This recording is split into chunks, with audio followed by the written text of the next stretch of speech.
feel like we're put on this earth to be our most multidimensional selves. I don't think we're supposed to conform to one thing, one niche, one job, one way of living, one thing. I feel like us being our most magical and divine selves, that God and the universe have given us permission to be able to embody our most fullest selves.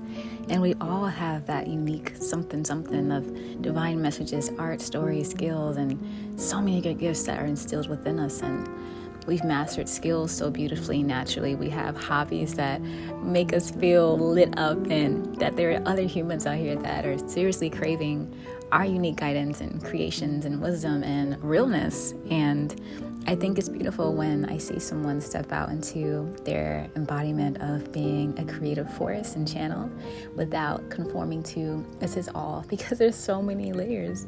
And I think that it's beautiful when we can sit back and say, hey, you know what? I'm not going to box myself in. I'm going to be my most spunky, quirky self, no matter how that looks like.